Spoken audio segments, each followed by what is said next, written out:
नमस्कार, times of Swaraj में आप सबों का स्वागत है और मैं हूं संतोष सिंह। और आज हम टाइम्स ऑफ स्वराज में बात कर रहे हैं सिपाही बहाली की परीक्षा में जो प्रश्न पत्र लीक हुआ था और उस मामले में आयोग के अध्यक्ष माननीय सिंघल साहब जिस खबर का खंडन कर रहे थे, जिस बात को लेकर वो बार बार कह रहे थे कि ऐसा हो ही नहीं सकता, वो प्रश्न पत्र का उत्तर था ही नहीं। वो तो 8-10 साल के परीक्षा का क्वेश्चन को एक जगह कंपाइल करके उत्तर लेके गया था, उसमें से 5-10 मिल गया। वो संयोग है, कोई प्रयोग नहीं था। लेकिन सिंघल साहब अब तो वो समझ में आ रहा है कि वो प्रयोग है और वो सारे के सारे सवाल के जो जवाब लिख कर लोग गए थे, परीक्षार्थी गए थे, वही सवाल था आपका। क्यों आप इसको डिनाई कर रहे थे? ज़रा एक बार फिर हम अपने दर्शकों को सिंघल का वो बाइट सुनाते हैं जिसमें वो कह रहे हैं कि पटना के कंकड़बाग थाना क्षेत्र के जिस सेंटर से परीक्षा के अंतिम समय में गिरफ्तारी की बात सामने आई थी, उसके पास से जो प्रश्न पत्र का उत्तर मिला था, प्रश्न पत्र नहीं मिला था, उत्तर मिला था, वो उस उत्तर में 5-10 क्वेश्चन सही, तुक्का भी लग सकता है, उस समय भी वो डिनाई कर रहे थे। और अब जब पटना पुलिस ने उस सेंटर से गिरफ्तार छात्रों के पूछताछ के बाद जिस नेक्सस को उन्होंने उजागर किया है, वो नेक्सस बता रहा है कि वो सारे के सारे परीक्षार्थियों के पास एक दिन पहले ही प्रश्न पत्र के उत्तर मिल चुके थे। और इस खेल में नालंदा, गया, दरभंगा, छपरा, सिवान, सहरसा सहित 10 जिलों में तैनात पुलिसकर्मी जो अभी हाल ही में बहाल होकर नौकरी में गए, 2018 बैच का ये सब, ये सारे लोग इस रैकेट में शामिल थे। मतलब ये लोग भी परीक्षा, जो अपना परीक्षा पास करके सिपाही बने थे, उसमें इस रैकेट के सहारे वो भी परीक्षा पास हुए थे। ये बातें अब खुलकर सामने आने लगी। कहने को तो ये कहा जा रहा है कि अपने रिश्तेदारों को पास कराने के लिए इन्होंने ये खेल रचा था, मतलब ये प्रश्न पत्र लिख कर उसका आंसर भेजा था। लेकिन ये कोई साधारण चीज़ नहीं है कि आप प्रश्न पत्र ले लिए, बाहर में आप दे के भेज दिए। कोई मैट्रिक परीक्षा का प्रश्न पत्र नहीं है कि आप अपने रिश्तेदार के लिए सिर्फ यही कीजिए। ये अब अनुसंधान की दिशा अब बिहार के कई जिलों में फैलता जा रहा है, जहां सिपाही लोग ही इस खेल में शामिल हैं। लेकिन पहले जरा सिंघल साहब का वो बयान सुन लीजिए, जिस बयान में वो चीख चीख कर कह रहे थे कि नहीं नहीं नहीं नहीं नहीं, कृष्णानगर, रामकृष्णा नगर में जो क्वेश्चन पेपर आप जिस पर कंकड़बाग थाना क्षेत्र में जो प्रश्न पत्र लीक होने की बात हो रही है, वो नहीं है, वो एकदम तथ्यहीन खबर है। जरा सुनिए सिंघल साहब उस दिन क्या कहा था, और अब जब अनुसंधान की दिशा आगे बढ़ी है तो क्या चीज़ें सामने आ रही हैं, उस पर हम चर्चा करेंगे। लेकिन पहले सिंघल का बयान सुनिए।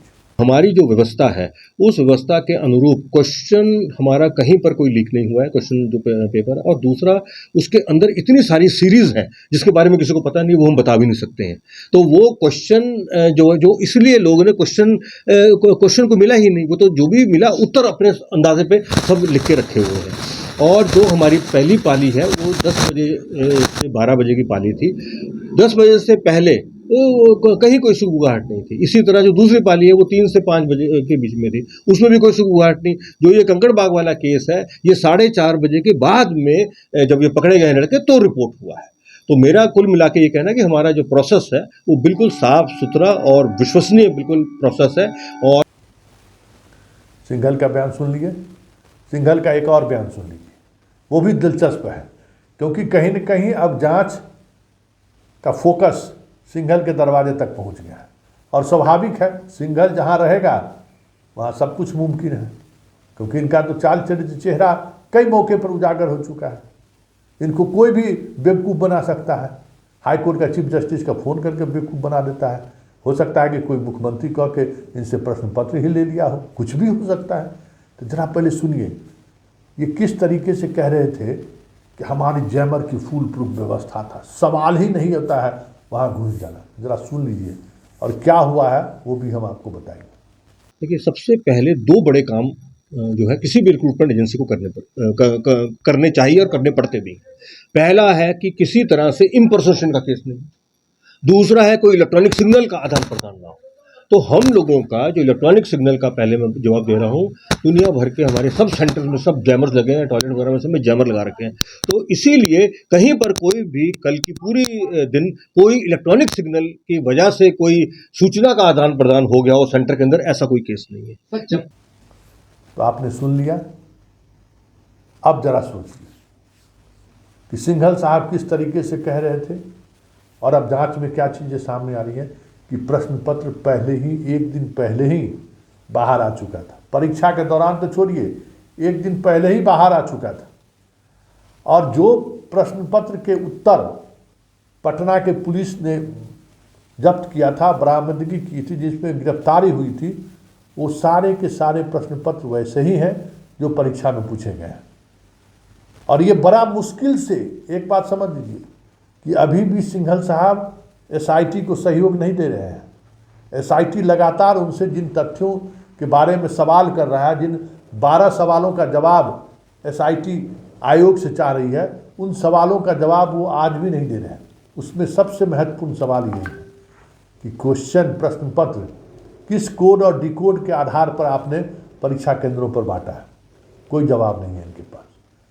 प्रश्न पत्र का कैसे पहुंचाया गया था परीक्षा सेंटरों पर, उसकी क्या व्यवस्था की गई थी, कोई जवाब इनके पास नहीं है। मतलब संतुष्ट करने वाला जवाब नहीं है, सहयोग नहीं है। इस एसआईटी में एक पुलिस अधिकारी ऐसे भी हैं जो आयोग के सदस्य भी हैं। हालांकि आयोग ने कभी भी अपने सदस्य की बैठक नहीं बुलाई। परीक्षा कैसे कदाचार मुक्त हो, प्रश्न पत्र के मामले में क्या सख्ती बरता जाए, कई वर्तमान में जो आईपीएस अधिकारी हैं वो उनके सदस्य, लेकिन इन्होंने कभी उन सदस्यों को मीटिंग में नहीं बुलाई। और उस जांच एसआईटी टीम का हेड वही है। जी हाँ, पटना के पूर्व एसएसपी और आर्थिक अपराध इकाई के जो डीआईजी हैं मनजीत सिंह ढिल्लों, वही इस केस की जांच के लिए एसआईटी गठित हुई है, उसके चीफ भी हैं और वो आयोग के वो सदस्य भी हैं।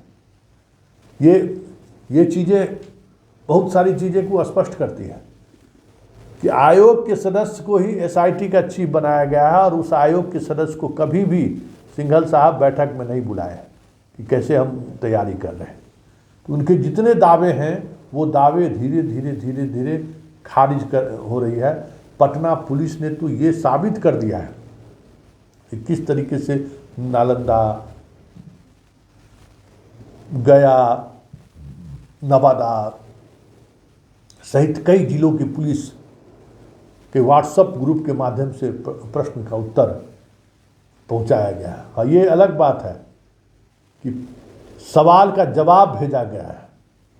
तो भाई, सवाल का जवाब इसलिए भेजा गया कि प्रश्न आपका बाहर है। सिंघल यही तर्क देते हैं ना कि किसी के पास से प्रश्न नहीं निकला। अरे इस प्रश्न कैसे निकलेगा? दरभंगा में एक अधिकारी भी रडार पर है, उस अधिकारी के मोबाइल से भी चीज़ें डिस्ट्रीब्यूट हुई है। मतलब पूरा नेटवर्क, जिस नेटवर्क के पीछे पूरी पुलिस पड़ी हुई थी। देखिए, ये जितने लोग चीफ वाले लोग गिरफ्तार हुए थे, जिनको वॉकी टॉकी दिया गया था, जो जिन माध्यम से उनके जो मेन जहाँ से इनको ट्रांसमिट किया जाता है आंसर, उन तमाम लोगों के पास क्वेश्चन पहुँच चुका था पहले ही। उस क्वेश्चन का उन्होंने हल भी निकाल लिया था, मतलब उसको बना के आंसर सिर्फ लोगों को बताना था। तो जो उसमें कुछ तेज तरार थे, वॉकी टॉकी का इस्तेमाल नहीं किए, वो प्रश्न पत्र को ही रट गए। स्वाभाविक तौर पर भाई 100 को सवाल को रट जाना है, आप सिपाही बनना तय है, तो वो सवाल का जवाब ही रट के। बहुत सारे लड़के ऐसे गए हैं जो सवाल रट के चले गए, क्योंकि भाई ABCD कोई आपको क्वेश्चन मिले, क्वेश्चन तो वही है, सीरियली में जो भी अंतर हो। तो ऐसे हजारों स्टूडेंट, एक दो नहीं है, हजारों स्टूडेंट जिनको प्रश्न पत्र पहले मिल चुका था और वो प्रश्न पत्र का हल जो उनको मिला उसको याद करके, क्यों ऑब्जेक्टिव परीक्षा था, वो हॉल के अंदर गए थे, जो याद करने की स्थिति में नहीं थे या जिन्हें लेट क्वेश्चन मिला, अंत में देखिए 5 लाख 6 लाख से जो है ये डाक शुरू हुआ। पहले फेज में 6 लाख 7 लाख रुपया जिन्होंने दिया उनको 24 घंटा पहले क्वेश्चन मुहैया करा दिया गया विथ आंसर कि आप याद कर लीजिए।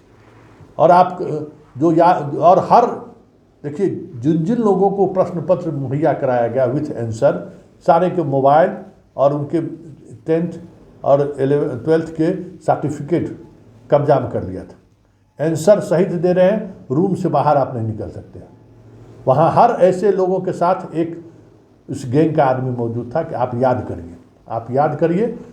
शुरुआती इस तरीके से जो लोग परीक्षा में शुरुआती दौर में जिनको क्वेश्चन 7 लाख दिया, और अंतिम समय में मतलब 2 घंटा पहले जिनको आंसर दिया गया उनसे 50,000 तक, मतलब 7 लाख से शुरू हुआ और 50,000 तक में ये डील हुआ कि 50,000 तक भी दे देता है। और वॉकी टॉकी वाले जो लोग थे जिनको वॉकी टॉकी पर सवाल का जवाब देना था, वो उनसे भी 50,000 में तय हुआ था। 50,000 से 1 लाख, जिससे जैसे बना 1 लाख तक के जैसे तय हुआ था कि हम आपको जवाब बताएंगे।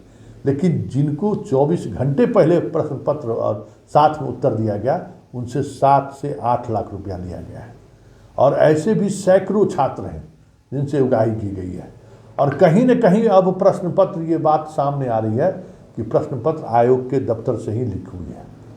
ये कई ऐसे एविडेंस ऐसे सामने आए हैं जिसमें आयोग की भूमिका संदिग्ध लग रही है, क्योंकि प्रश्न पत्र किस सेंटर से आउट हुआ वो अभी तक आर्थिक अपराध इकाई का हाथ खाली है, क्योंकि प्रश्न पत्र वहाँ से आउट ही नहीं हुआ है। प्रश्न पत्र कहीं और से आउट हो गया, सिर्फ उत्तर लेके छात्र गए थे। अब देखना यह है इस मामले में आर्थिक अपराध इकाई कितनी दूर तक पहुँचती है, सबकी नज़र है।